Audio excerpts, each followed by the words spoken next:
When we take a look at the current meta of Warhammer 40K, we seldom see flyers on the battlefield, and that's because they're not good. But within the lore, these units are some of the most badass. And in today's deep dive, we're going to take a look at the different factions and their flyers. Starting off with a faction we don't really talk about, the Eldar and their Crimson Hunters. No other intelligent race in the Milky Way galaxy has ever replicated the Eldar's unique approach to technology, nor have the Eldar applied knowledge from the primitive races that have inherited the galaxy in the wake of their fall. Eldar technology adheres closely to natural biological shapes and structures. This is quite understandable, as there is no real difference between technology and nature to the Eldar mind. They are a single process by which the Eldar imbue living things with function and functional things with life. The materials that the Eldar use in their engineering are complex and varied ectoplastics that can be formed into a solid shape under psychic pressure. In some respects, they are more like living tissue than an inert substance, growing and reacting to their environment in a similar way that a plant does. The complete device or artifact can work in a conventional manner, but is always operated by psychic means. The greatest of these creations are the Eldar Flyers. Each one gives the pilot a psychic connection, much like a throne mechanicum gives to a princeps of a titan, but with no lingering side effects. These pilots are still considered aspect warriors, and their aircraft becomes their weapon, the most popular of which has become the Crimson Hunters. The Crimson Hunters are amongst the most unusual of the Eldar aspect warriors. Their ritual war gear is not a blade or a sidearm, but instead a sleek aerial fighter that represents the pinnacle of the Eldar aeronautics. These formidable aircraft are known as Nightshade Interceptors, and are just as much a part of the Crimson Hunters' battle gear as a Howling Banshee's power sword or a Dire Avenger shuriken catapult. Their lethality, however, is measured on a different scale altogether. The Crimson Hunters are few in number, though their aspect shrines are becoming ever more widespread amongst the Eldar craft worlds. These temples of Kala-Mencha Kane are unlike any other. They are not buildings or landscapes at all, but tunnel-like collections of transparent atriums that float around the periphery of their craft world like archipelagos at the edge of a vast landscape. It is within these realms of captive sky that the Crimson Hunters duel, their weapon of choice, the bright lances and the pulse lasers gracing each interceptor's curving fuselage. The Bright Lances are laser weapons that use physically grown crystals to refine their already intense burst of coherent light to their optimal potency. Many Eldar consider the laser weapon the most elegant of all, exulting in the fact that their technological mastery extends even to light itself. Some heavier Eldar laser weapons are calibrated to send out a series of blasts, while others narrow their focus to such a degree that they can pierce any armor no matter the thickness. The Bright Lance is one of these such laser weapons, and it's equivalent to the Imperium's las cannons. It operates the same way, firing a concentrated blast of coherent light capable of destroying any enemy vehicle, though it's a lot more accurate than Imperial las cannon, making armor below a certain thickness completely irrelevant. The pulse laser is very similar. It's an Eldar weapon capable of firing a stream of powerful laser bolts. Compared to the Bright Lance, it has a higher rate of fire and a longer range, though at the expense of penetrating power. During the battles that take place in these shrines, the weapons of the Crimson Hunters are set to illuminate rather than to pierce, for the Nightshade Interceptors have been designed specifically to hunt down and destroy aircraft of any kind, even those of the Drukhari. A single beam of light can be the difference between victory and defeat, though it is said that the reflexes of the Crimson Hunters are so preternaturally sharp that they can even evade these. By training every night against their own kind, in essence the most gifted fighter pilots in the galaxy, the proud warriors of the Crimson Hunters ensure that the act of destroying the aircraft of the lesser races is a simple exercise that proves their inherent superiority over the sluggish would-be pilots that pollute the skies of the universe. That's how cocky the Eldar are. The Crimson Hunters embody the war god Kane's ability to leave a more powerful foe reeling and ready for slaughter. Soaring through the air in a blur of color, they hunt down and destroy the aircraft of the foe, ensuring total air superiority so that the ungainly bulk of the enemy army is left blinded and slow to react.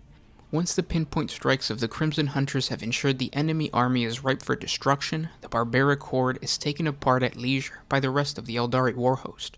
And then there are the Crimson Hunter Exarchs, which are very similar to the standard warriors of their aspect, except that they fly Nightshade Interceptors that have been modified to carry heavier laser weapons, including the 2 star cannons in place of the standard complement of 2 Bright Lances. The star cannons are extremely powerful. The adepts of the Imperium of Man have never really harnessed the full power of a plasma weapon. Only the Eldari have truly mastered its full potential. To the Eldar, it is the furthest testament to the idiocy of man that he created a weapon that frequently maims or even kills its wielder.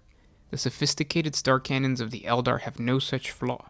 Each weapon's plasma core produces an incandescent heat of a star, but sophisticated electromagnetic containment fields ensure that the weapon's exterior remains cool to the touch. A Crimson Hunter Exarch can place the Nightshade Interceptor's bright lances with more potent star cannons.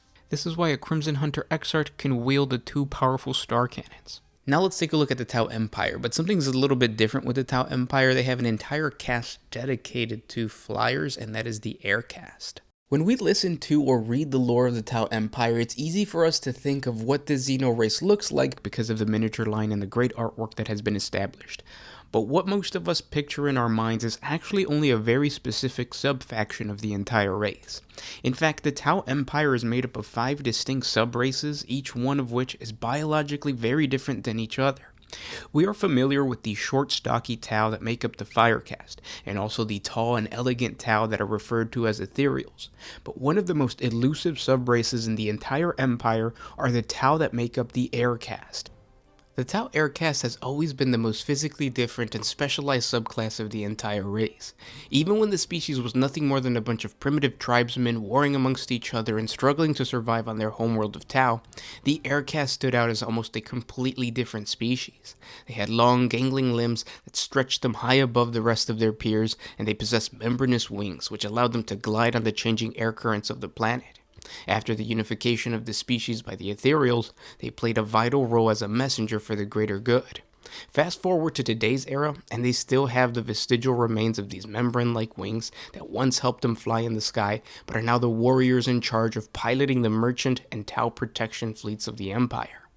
And as soon as the Tau Empire left their homeworld and began to explore the cosmos, the Air Caste made space their permanent home.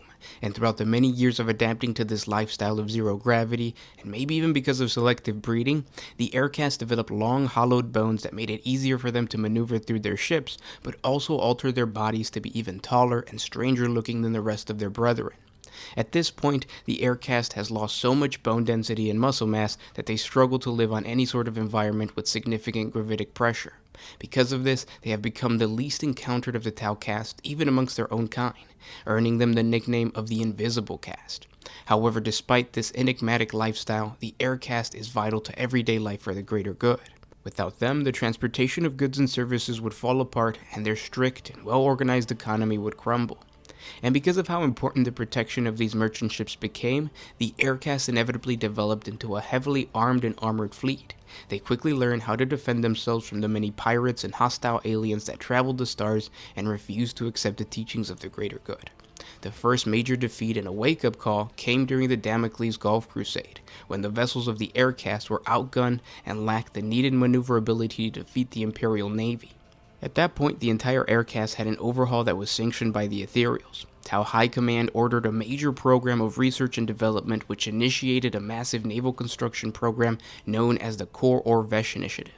The initiative would develop new starships designed solely for military use, built with the newest Tau technology, and constructed around the tactical perimeters informed by the costly losses already taken in battle. Thus, the Tau Protection Fleet became a military organization with the goal of total air superiority. Since then, teams of Air Caste combat craft sweep through the skies of almost every single battlefield the Fire Caste fights upon.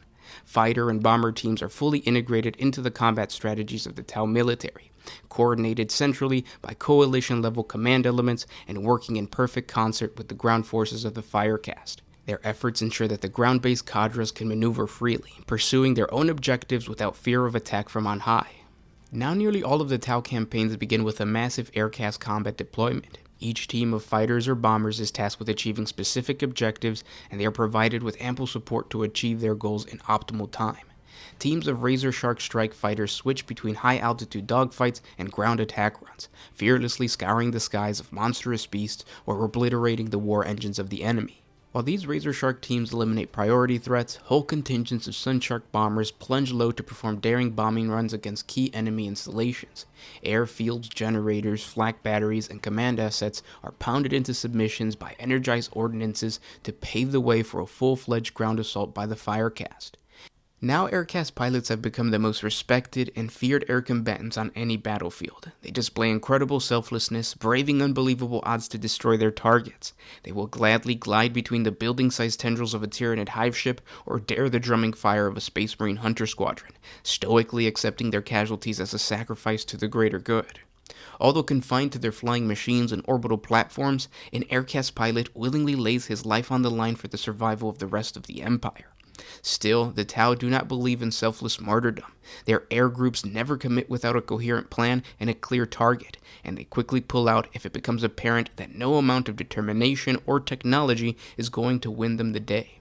Such judgments are left up to the pilots themselves, Tau commanders relying upon the experience and wisdom of their flight crew in the field. Such trust is well placed. The pilots of the aircast are born into this role, biologically adapted to flight thanks to their willowy frames. And when not in battle, the aircast resides in massive floating fortresses called Tashiro. These fortress stations are positioned in deep space between their subworlds and have enough thrust to maintain a permanent position resisting any gravitational drift. They also vary in size, with some being so large that they are considered orbital cities, permanent habitats for the aircast.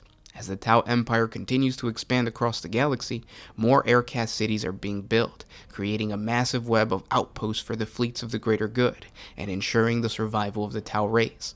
It's further proof that without the aircast, the Empire would fall short in their burgeoning expansion. Now let's move on to the Imperium as we get into the Space Marines and the Deathwatch Corvus Blackstar. On the strategic scale as well as the tactical, the Deathwatch are noted for their use of advanced technologies. They strike with clockwork precision, whether their assault numbers is a single kill team or several watch companies working together. The watch captain ensures that each team reaches its target at a critical moment. Their fine-tuned war plans are a series of overlapping attacks from which there can be no salvation.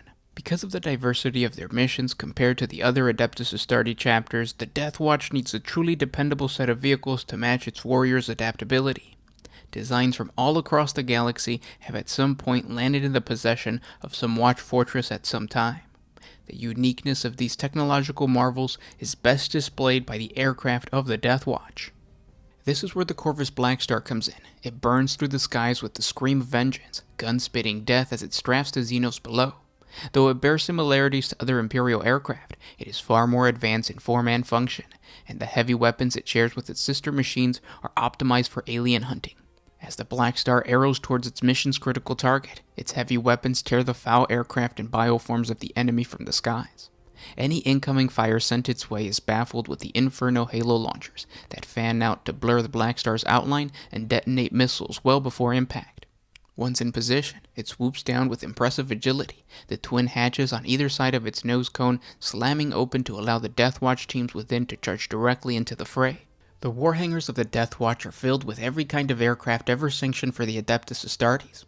One of its most famous is an air-to-ground attack aircraft and dropship known as the Corvus Blackstar. The Corvus Blackstar is truly a sleek and deadly aircraft that is much prized by all the watch fortresses across the galaxy. Like a knife slipping in between the ribs of a colossus, the Blackstar penetrates the outer defenses of an alien host to strike directly at its heart. Though small enough to slip through the sensor grids of most Xeno strongholds, its weapon systems are highly advanced, allowing the Blackstar to have a devastating impact for a craft of its size. However, such is the Corvus Blackstar's quality that it is used exclusively in kill team missions that involve air-to-ground engagements. Primarily, it fulfills the role of transport, combining the hurtling speed of a drop pod with the maneuverability of a Storm-Talon gunship and the offensive capabilities of a far larger aircraft. Propelled by vectored engines mounted into the wing and behind the airframe, the Blackstar is nimble enough to dart through the winding canyons and elegant star spires of the craft world or even the gut of a Tyranid hive ship in order to bring a surgical strike to the enemy's heart. Once in position, it changes from a fighter craft to a hover vehicle with a simple twist of the engines. Its front-mounted doors yawn open with a hiss of pistons so that the Deathwatch operatives inside can simply leap out and charge directly into the fight. The pilot of each Blackstar is a veteran tech marine who has earned the right to pilot it over long and arduous years of schooling. The pilot uses the same machine each time, and so intense is its training that the tech marine's indomitable will and that of the aircraft's machine spirit become interlinked. This allows the pilot to pull off aerial maneuvers so spectacular he can leave all but the pilots of the unnaturally skilled Eldar floundering in his wake. The Corvus Blackstar's first priority is often to secure aerial supremacy. To ensure that its kill team reaches the fray intact, the Blackstar will plummet through low orbit to fall upon an aircraft or a winged bioform of the enemy like a raptor diving into a flock of prey. Once on the tail of its victim, it will shoot down the enemy aircraft it judges to be the greatest threat. While many Blackstars mount twin-linked assault cannons, some bear a prow-mounted las cannon array, able to channel the penetrating powers of the Godhammer pattern cannon to destroy heavily armored targets. Many of these craft carry a Blackstar rocket launcher under their wings, equipped with a profusion of missiles. This allows the pilot to choose any air-to-ground warhead that turns swaths of xeno-infested grounds into flesh-melting puddles. Or Corvid rockets, whose spiteful machine spirit seeks and destroys enemy aircraft so that their master might rule the skies alone. At a single thought impulse from a tech marine pilot, these prow and wing-mounted weapons can be calibrated for a strafing run. In such circumstances, auxiliary grenade launchers mounted at the rear enable the aircraft to rain down a hail of explosive projectiles, either Infernus grenades that detonate in clouds of burning promethium, or frag grenade charges that hurl deadly shrapnel over a wide area. A full squadron of Blackstars can clear a beachhead amongst a Tyranid swarm in a matter of moments before their passengers descend to deliver the killing blow. The Blackstar has advanced systems to ensure its survival from the inevitable reprisal. Its robust construction can shrug off even a direct hit from enemy flak, and when fitted with an Inferno Halo launcher, it becomes extremely difficult to land a telling blow. Should an enemy missile, a drone warhead, or similar explosive devices close in on the Blackstar, high-caliber Auspector arrays will detect its aura of hostility and send a wide spread of decoys, interceptors, and flares to thwart the incoming munitions. It appears as if the Blackstar spreads wings of smoke and fire behind it, a sight known to the chapter's warriors as the Wings of the Sky Angel. Many of primitive cultures that have seen the Blackstar interpret this as a good omen and worship it for generations thereafter. There is a common formation used by the Death Watch known as the Corvus Dropship Wing. It comprises of 3 Corvus Blackstars. In this formation, they enter combat and better hunt down the enemy's aerial assets, like fighter craft and winged bioterrors. When their nose-mounted las cannons and assault cannons open fire, every shot is calibrated to cause maximum destruction, striking the heart, the cockpit, or the ammunition supply of the enemy to send their remains spiraling down to the ravaged warscape below. With the skies clear, the Blackstars glide into a designated drop zone to disengorge their kill teams inside, clinching the Deathwatch control over the battlefield. Now I want to take a look at one of my favorite flyers in all of the 40K universe, the Deathcopters. To the Imperium of Man, there is only one thing scarier than a rampaging greenskin, and that's a flying rampaging greenskin. On countless battlefields throughout the galaxy, the air fills with smoke and fire as insane orks take to the skies on terrifying contraptions known as Deathcopters. To put it simply, a Deathcopter is a one-man, low-orbit aircraft capable of spitting death as it hovers over the enemy. Since xenologists of the Imperium began studying the orks, they have come across the greenskin mechs that desperately attempt to master the art of flight. For the most part, these flying machines explode in a spectacularly disastrous fashion, and if the mech was smart enough to get some other lunatic to test out his creation, the greenskin mechanic will give it another go. Eventually, after decades or more of experimentation, a cunning ork will finally figure out a way to create a proper deadly flying machine. Although no Deathcopter is the same, the most common variation encountered by the Imperium are simply described as a one-man attack craft with a set of whirling rotors mounted above the greenskin's head, a jet booster at its rear, and some form of range or melee weapon to kill the enemy.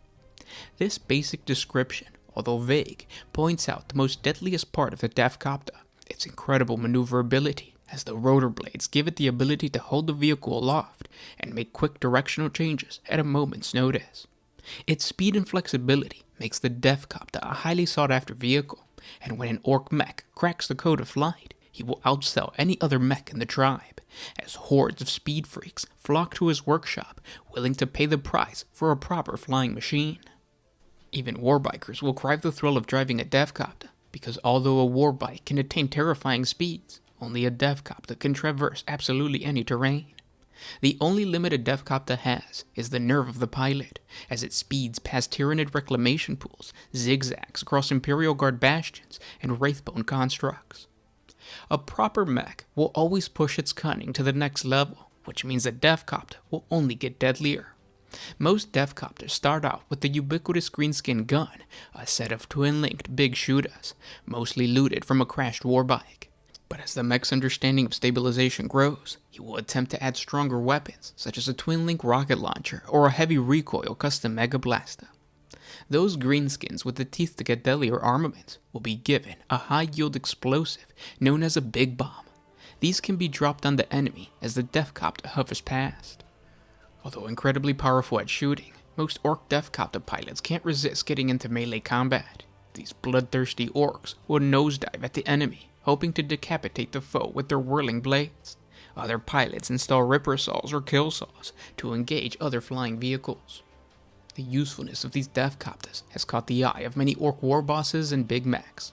Although not as tough as a typical orc flyer, the compact nature of the Deathcopter design makes them perfect for reconnaissance work.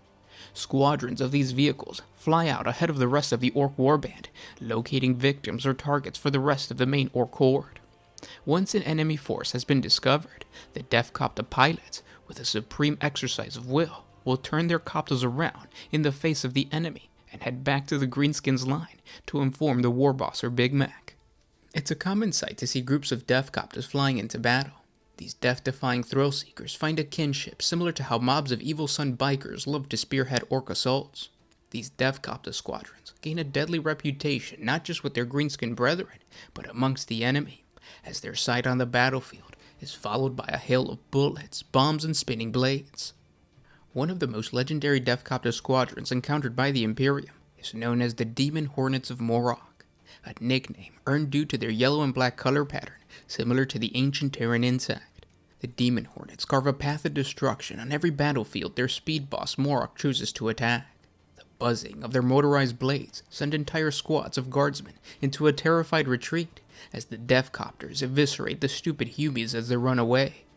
These orc pilots are recognized as the wealthiest greenskins of Wall Morok. They once were bad moons, and their plentiful stockpile of teeth pay for the deadliest upgrades imaginable.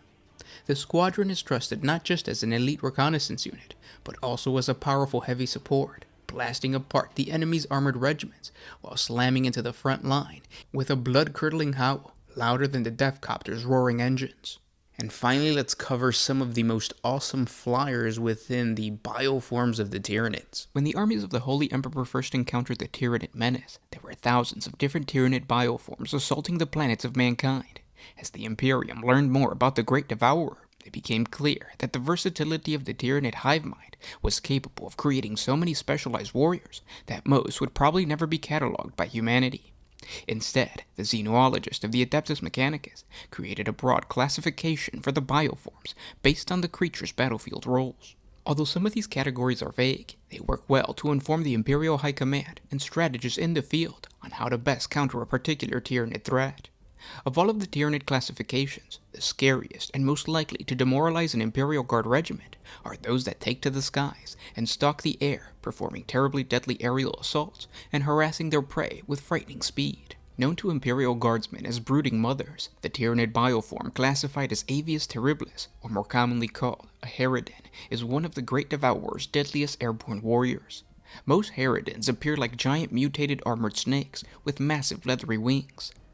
Usually spotted circling high above the battlefield, these frightening creatures swoop down and are capable of devastating infantry line as well as heavy armored vehicles. This is because the Herodin not only has two massive claws capable of tearing into armor, but it also has two powerful biocannons. These organic projectile weapons are triggered by a massive electrochemical shock controlled by the Herodin that shoots out a massive payload of highly venomous and corrosive maggot-like organisms. When the organisms make contact with a target, they explode in a hail of bioacid that can melt through plasteel, ferrocrete, and just about any type of armor. If the target is another biological life form, the acid disintegrates the victim's entire body, reducing it to a smoldering pile of sludge. Although these biocannons are a terrifying weapon, the Herodin's two scything claws are not to be underestimated. Made of chitin and serrated bone, the Herodin uses its whipcord muscles to control these melee weapons with frightening accuracy. The massive flying creature can either target ground personnel, decapitating and mutilating guardsmen, or tearing into enemy aircraft, stabbing, slashing, and dismantling in a blink of an eye. The Herodin's weapons are not the only thing that makes this flying Tyranid bioform so dangerous in war. The maneuverability of the creature makes it unmatchable. While traditional aircraft can fly much faster than a Herodin, the creature's snake-like body allows it to twist and turn so quickly it can easily avoid enemy fighters or ground anti-aircraft artillery. Scarier still is how massive these creatures can get. While their exact size varies depending on the conflict, the Herodin can be up to 100 feet long and possess a wingspan of 130 feet. That's a creature that is 3 times as tall as a telephone pole that dominates the sky. Even if the planet's aerial defenses are competent enough to battle the Herodin, reports have come back to Imperial High Command that state that these creatures will not hesitate to sacrifice themselves in suicidal mid-air collisions. There have been many reports of perfectly timed kamikaze attacks that take out multiple aircraft in a squadron just from one Herodin. The other peculiar aspect of the Herodin is its lack of legs or feet, and many xenologists believe it's because once the creature is spat out from either a hive ship or a mycetic spore, it remains airborne for the rest of its lifespan. A few reports have surfaced that claim that a Herodin slithered on its belly like a snake, causing panic and devastation on the guardsmen front line. However, it is unclear if this was intentional or if the Herodin's wings were damaged and survived the crash landing. Nevertheless, this massive bioform is terrifying to encounter, whether in the air or the ground. On the planet of Beta on Phaleon 4, Inquisitor Locke's forces encountered at least 2 Herodins when the creatures conducted a devastating surprise aerial attack against the Elysian drop troops' landing fields. The 2 creatures destroyed or damaged almost all of the Elysian aircraft in a deliberate attempt to cripple the drop troops' mobility. The anti-aircraft defenses for the landing ground proved insufficient to stop the Herodins. The reason the Herodin earned the nickname of the Broodmother is because most Herodin act as a carrier of a smaller Tyranid flyer bioform known as a Gargoyle. From far away, a Broodmother's belly seems like it's constantly moving. It isn't until the creature gets closer that the scaly limbs and leathery wings of dozens of gargoyles become visible, and on the Broodmother's command, these deadly creatures detach themselves from the Herodin and either attack ground forces, obscure the sky around the Herodin, or perform suicide runs on enemy aircraft. In the later part of the 41st millennium, Death Watch forces fighting to cleanse Heresor of the Tyranid menace reported devastating initial losses due in large part to the attacks from Herodins and associated gargoyles. While the smaller flyers distracted ground troops with swooping attacks and strafing runs, the Herodins crippled Imperial aircraft, thereby preventing effective air transport of ground troops. It is well known throughout the Orpheus salient that less than half of the Space Marines who fought on Heresor survived. Many of those who fell in these battles lost their lives to the Tyranid Herodins. The Herodin is truly the largest winged Tyranid bioform encountered by mankind, and while it shall always be a terrifying sight on the battlefield, another one of the hive mind's most dangerous flying bioforms is possibly one of its smallest. The creature known as a Sky Slasher is one of the most common Tyranid organisms, and the danger it represents to a planet is always overshadowed by the larger and scarier looking Tyranid bioforms. Most often found in massive swarms, the Sky Slashers are small, maggot-like bioforms that are about half a meter long, with a thin armor casing that covers its head and torso, while 6 sharp talon-like arms shoot out from its side. On its back are 2 bat-like wings that the creature uses to maneuver through the battlefield. Like a swarm of locusts, the Sky Slashers serve the purpose of devouring as much biomass as possible and then transporting their bloated bodies back to the reclamation pools at the base of the capillary towers, so that the biomass can be consumed by the Hive fleet up above. Nothing is safe from the Sky Slasher's appetite. Like its ground-dwelling counterpart, the Ripper, the Sky Slasher's powerful jaws can bite through flesh and bone with alarming ease, and they have been known to gnaw their way through plasteel in order to reach more food. What makes these creatures so deadly is their fearlessness. In swarms, they are capable of taking down creatures many times their size, like Crutox, Ogrins, and even Squigots. Once a Sky Slasher is latched onto its prey, its head splits open, and it digs its wide mouth filled with rows of small hook-like teeth, and begin to chew away at the enemy. Because of their maneuverability and their lack of fear, the Sky Slashers almost always find their way behind enemy lines, and are usually the first Tyranid bioforms to assault refugee bunkers, medical camps, or fleeing Imperial citizen caravans. And because of their size, the creatures are extremely difficult to destroy, as most weaponry is designed for larger targets. At first glance, it is easy to think that an armored Space Marine would be safe from any attack of an individual Sky Slasher, but in mass, they can immobilize and drag down even the strongest battle brother. The fact that they are so underestimated, and yet so abundant in Tyranid invasions, make these flying bioforms one of the deadliest.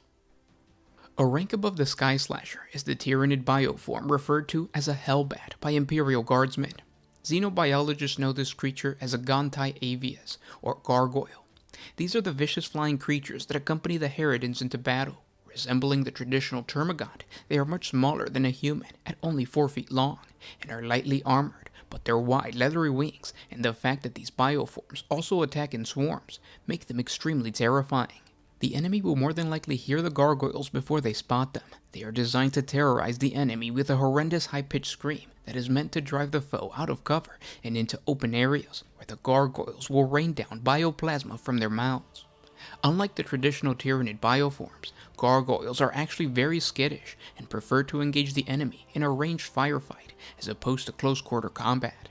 This may be due to the fact that the bat-like wings of the gargoyles are easily damaged in melee combat. While the hive mind created them for range assaults, gargoyles are not helpless in melee. They are capable of spitting a toxic fluid, which they instinctively aim at the eyes of their opponent in order to blind them. They then tear into the foe with their barbed tails and talons until either they or their prey are slain. A quirk in the gargoyles' behavior drives them to seek out ventilation shafts and other small entrances to any structure that the swarm is assaulting. Despite their long wings, they have little trouble crawling into these spaces and entering a fortress, where they wildly lash out with their claws and barbed tails as they attempt to escape. Many Imperial Guardsmen have found out just how dangerous a gargoyle can be in an enclosed space, as they fight with all the desperate savagery of a cornered beast, entering a frenzied state that more than compensates for any perceived weaknesses. Another flying bioform that has struck fear into the ranks of the Imperium, although it is extremely rare to spot on the battlefield, is a creature known as a parasite of Mortax.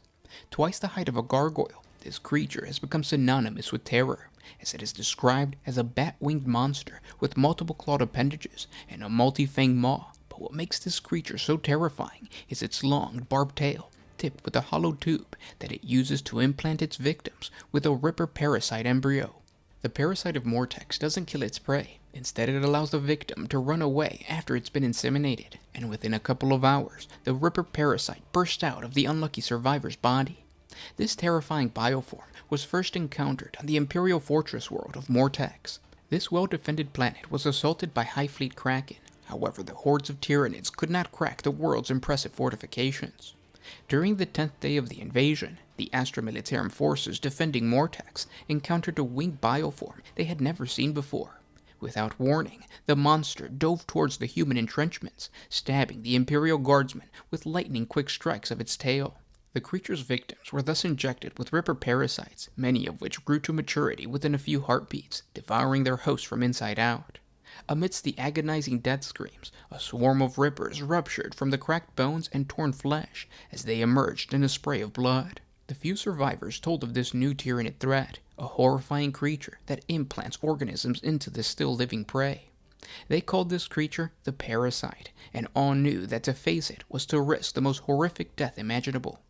2 weeks later, the planet of Mortax was overrun by the vast, ravenous tides of Ripper swarms. All that remained was a single astropathic transmission that warned of the parasite. Fortunately for the Imperium of Man, it has not been sighted since that Battle of Mortax. However, the myth of the parasite has haunted Imperial Guard regiments since then. Larger than the parasite, but smaller than a Herodin, is the Tyranid bioform known as a Harpy. This creature resembles a bloated and armored snake with massive leathery wings. It seems to have been created by the hive mind to perform hit-and-run attacks, rather than sustained assaults. Large cysts on the underside of the Harpy's abdomen produce clusters of spore mines, which the Harpy drops on its foes with deadly effect. The Harpy's arms boast a number of bioweapons, such as scything talons, and often a stranglethorn cannon or heavy venom cannon. In addition to this formidable arsenal, the Harpy can also stun, or in some cases, injure its opponent with a highly pitched screech that gives the creature its name.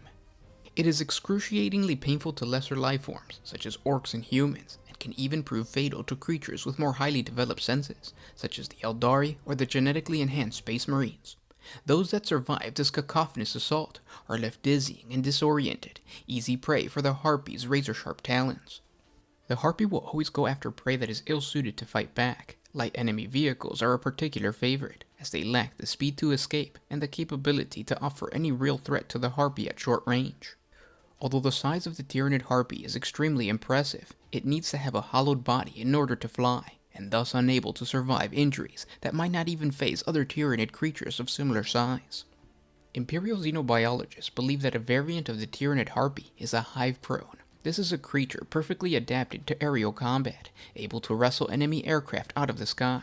The Hive Crone is so perfect for dogfights because of the living missiles known as tentaclides, which attach themselves to its wings. When the Hive Crone releases these missiles, they seek out and destroy enemy aircraft by exploding in a bioelectrical pulse blast. Hive Crones are bred with the same basic components as a Harpy, but are nonetheless markedly different due to their set of dorsal chimneys, which emit a cloud of toxic gas. Before reaching a target planet, Hive Crones also protect Tyranid bioships in their journey through interstellar space. And that's my deep dive on the flyers of Warhammer 40K. Obviously, there's way more. These are the ones that I handpicked. If you guys have suggestions for others, please let me know what they are in the comment section below. Don't forget to hit the like button. I hope you guys are enjoying these deep dives, and we'll talk tomorrow. This was Garsh1 with One Mind Syndicate, signing out.